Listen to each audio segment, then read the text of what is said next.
Hello everyone. In this video I will discuss one of the films called Don't Look Up, and never forget that I always pray for you and your family to be happy and healthy always. Kate Dibiasky, a young undergraduate student aspiring to become an astronomy PhD, discovered a new comet measuring 9 kilometers in size that appeared outside the solar system that day. Her discovery was greeted with joy by her colleagues and her supervisor, Dr. Mindy. After naming the comet Dibiasky, they began studying its trajectory and were astounded to find that it was predicted to collide with Earth within the next 6 months. Naturally, this caused panic, as the size of the comet could potentially cause the extinction of the entire planet. Therefore, Randall immediately contacted NASA to inform them of this comet discovery. The head of NASA, Dr. Calder, relayed the information from Randall to the head of the Planetary Defense Division, Dr. Teddy. Upon learning of this grave threat, Teddy promptly ordered Randall and Kate to fly to Washington, D.C. that very evening so that they could have a meeting with the President of the United States, who was a woman named Jeannie Orland at the time. Early the next morning, Randall and Kate finally arrived at the White House and were greeted by Teddy and a military general. However, throughout the day they were only asked to wait without hearing a word from the President, who seemed to prioritize matters of scandal and her birthday party. As it was already evening, Randall and Kate were then sent to a hotel to rest and were instructed to return to the White House the next day. Kate and Randall tried to console themselves from their disappointment by contacting their respective partners, unable to disclose the true nature of the situation, as Teddy had requested they keep the meteor issue confidential for the time being. Kate contacted her boyfriend Philip, who was a journalist at a renowned media company, while Randall called his wife June and their sons to check on their well-being. The following day, Kate, Randall and Teddy finally had the opportunity to meet with the President and the Chief of Presidential Staff, who happened to be the President's own son, named Jason Orland. However, when they explained the threat of the meteor collision, which had the power of 1 billion Hiroshima bombs, the President responded nonchalantly. This was because they had received numerous reports of doomsday threats in the past, such as economic collapse, nuclear threats, droughts, famines, and the like. Therefore, the President asked them to temporarily observe and keep this information secret from the public. Furthermore, there would be midterm elections in a few weeks, and the President did not want the issue of the planet-destroying comet to divert attention from the support she had already garnered. Disappointed with the government's lack of action, Teddy then asked Randall and Kate to leak the information to the press. Although this act of divulging the secret was illegal, it seemed preferable to simply staying silent and awaiting death from the comet collision. On the other hand, a billionaire named Peter Ishawell, the CEO of a technology company called Bash, also received information about the impending comet from his team of astronomers. The next day, Randall and Kate visited a renowned newspaper called the New York Herald to provide information about the doomsday comet threat. Eventually, the New York Herald agreed to publish their findings after confirming the accuracy of the data regarding the existence of the Dibiasky comet with other scientists. As a result, they were asked to appear on America's favorite television show, The Daily Rip. Initially, Randall and Kate were asked to wait until after a talk show segment discussing government scandals and the love story of a famous artist, Ariana Grande. Eventually, it was Kate and Randall's turn to appear in front of the camera with two famous hosts, Brie Evante and Jack Bremer. However, the discussion about the meteor discovery that threatened the planet Earth infuriated Kate, as it was not being taken seriously by the hosts, who tried to present bad news in a light-hearted manner. Consequently, after angrily scolding the hosts on camera, Kate left the set, while Randall chose to stay and complete the interview. Later on, Brie, intrigued by Randall's handsomeness, invited him to a bar for a drink together. Not long after, the marketing team at the New York Herald presented Randall and Kate with the results of the show's presentation, which indicated that the audience across all media platforms was more interested in the discussion of Ariana Grande's love story. On the other hand, the discussion about the comet by Randall and Kate garnered significantly less audience interest, although Kate's angry face started to circulate as a meme and Randall was perceived as a handsome scientist. Unfortunately, The audience did not care about the news regarding the comet, leading the New York Herald to decide against publishing their story as an article and withdrawing support. Additionally, the head scientist at NASA stated that the data discussed by Kate and Randall regarding the Dibiasky comet was considered inaccurate. This came as a shock to Randall, but he soon realized that the head scientist at NASA was a major supporter of President Genie, who lacked a genuine background in astronomy. To make matters worse, Philip took advantage of Kate's situation and wrote an article about how he and Kate had slept together to make it go viral. Meanwhile, Randall immersed himself in debates with anyone who questioned his scientific knowledge and his conspiracy theories, focusing on his computer. Until one day, President Genie found herself entangled in a major scandal involving her personal photos, and she sent the FBI to arrest Randall, Kate, and Teddy, bringing them back to the White House. There, the president apologized for neglecting them and promised to take swift action to stop the comet doomsday. This statement brought immense relief to Randall, Teddy, and Kate. However, Kate quickly realized that President Genie was using this as a diversion from her own scandal, as shifting the focus to the government's efforts to save the Earth from the comet doomsday would divert public attention. Nevertheless, Kate voiced her support for the president because, after all, stopping the comet was the most crucial priority at the moment. President Genie then held a live global press conference to announce that the existence of the comet threatening the planet, as conveyed by Randall and Kate, was indeed true. Therefore, the government had a highly strategic plan to avoid mass extinction by sending a spacecraft equipped with nuclear weapons to detonate near the comet, shifting its trajectory and averting a collision with Earth. President Genie also chose a high-ranking general named Benedict Drask, regarded as an American hero, to control the spacecraft. Naturally, this plan was warmly welcomed by all American citizens. Since then, President Genie and Randall began appearing on various TV shows for interviews and became the main topics on several magazine covers. When Randall returned to the Daily Rip show, he eventually entered into a relationship with Bree, while Teddy and Kate frequently engaged in debates with individuals denying the existence of the comet on television programs. In short, the day of the launch arrived, and the event was broadcast live on all television stations and online media platforms. As the spacecraft began its journey into space, everyone celebrated with joy, knowing that the imminent threat of the comet that could destroy the Earth would soon be eradicated. However, at that moment, Peter Isherwell, the main campaign donor for President Genie, arrived and requested a private conversation with the president. Within minutes, the joy of the onlookers transformed into surprise as they witnessed the spacecraft turning back and returning to the ground. Naturally, this turn of events left everyone filled with questions about what was happening. A few hours later, Jason suddenly appointed Randall as the head science advisor in the White House and asked him to join an emergency cabinet meeting.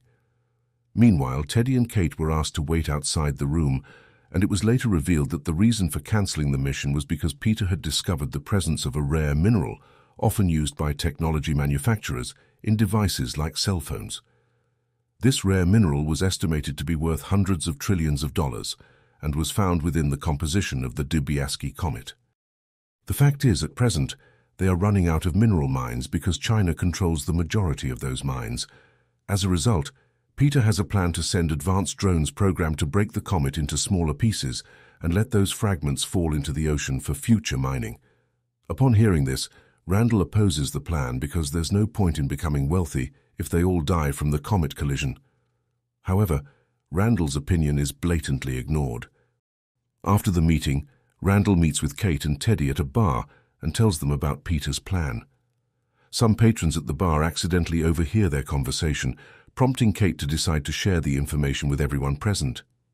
In a loud voice, Kate states that the president will allow the comet to collide with Earth so that the rich can become even wealthier. This statement triggers a series of riots in the city, leading the FBI to once again arrest Kate on charges of sharing classified information and damaging private property, even though she wasn't the one responsible for the destruction. Despite this, Kate is given the option to be released if she agrees to sign an agreement stating that she will not discuss the comet issue in public or in the media again, as well as disassociate herself from the network. Kate immediately accepts this agreement, as she no longer cares. Kate then returns to her hometown in Illinois with plans to live with her parents. However, she is rejected because her parents themselves are government supporters and do not want a traitor in their home. As a result, Kate lives alone and works as a cashier at a supermarket. There she meets three men who claim to greatly admire her. Despite discovering that the three men are involved in theft, Kate allows them to continue because she no longer cares about anything, realizing that the end of the world is imminent. One of the men, named Yule, invites Kate to join them, and eventually Kate accepts, and the two of them enter into a relationship. On the other hand, Randall continues to work for the government because he believes it is the only thing he can do to help save the planet in some way. Until one night, when Randall and Bree return to their hotel room, they are startled by the presence of June, who discovers their affair. Instead of apologizing to his wife, Randall tries to make excuses for why he engaged in the affair, which only angers June. She starts throwing bottles of medication before saying goodbye and leaving. A few days later, Randall, accompanied by President Jeannie, visits Peter's hangar, where they are shown one of the advanced drones believed to be capable of breaking the comet. Despite the drone's sophistication, Randall still questions Peter's plan, as it fundamentally contradicts scientific knowledge. Many of Randall's scientist colleagues have also been replaced or resigned due to their own doubts about the plan. Randall's questions provoke Peter's anger, as he believes that his BASH technology is far superior to the calculations made by scientists.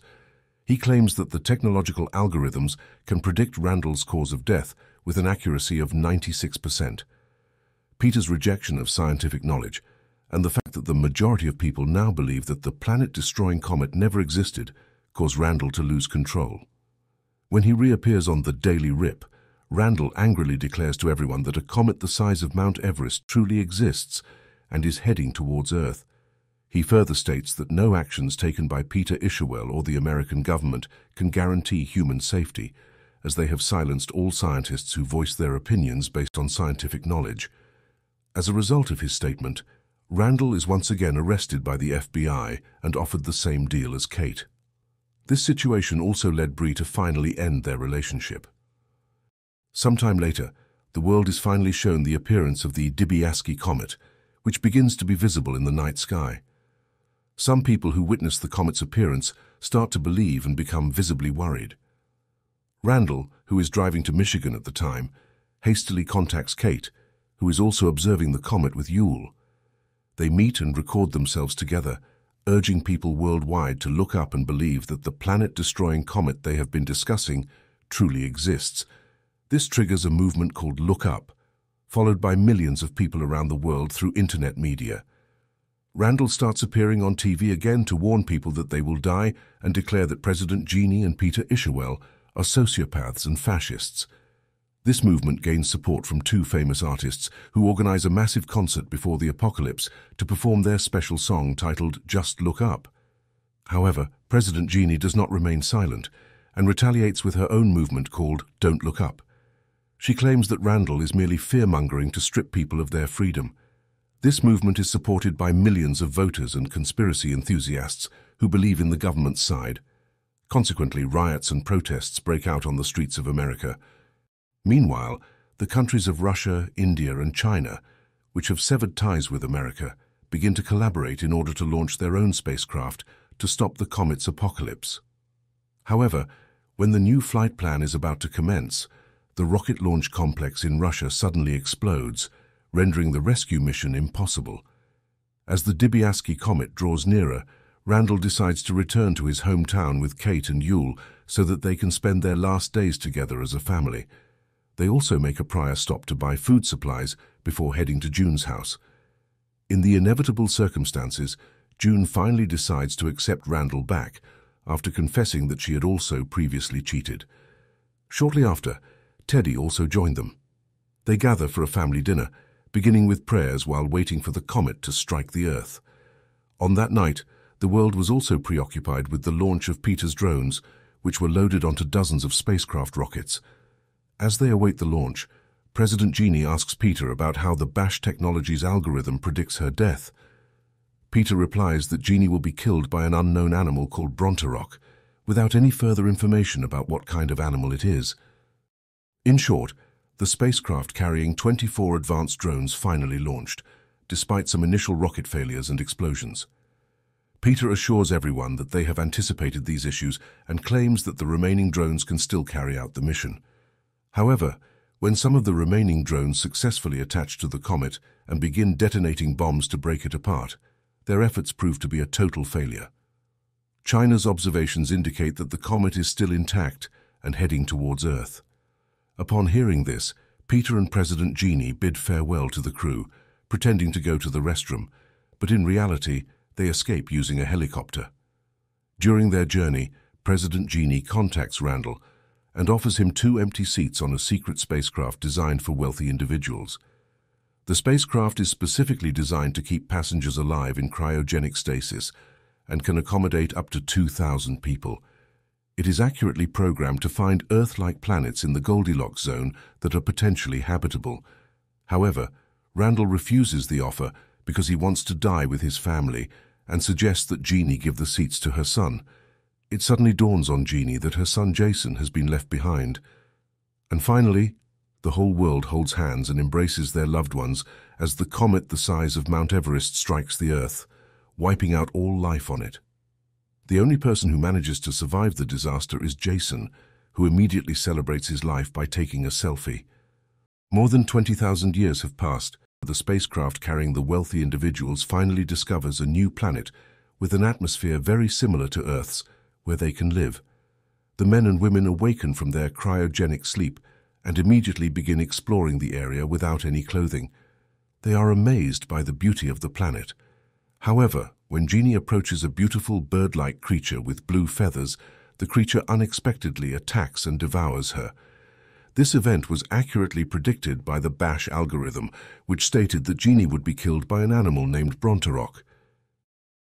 And that's it for the story series of this film. Thank you for watching. Don't forget to support this channel by subscribe, like and share.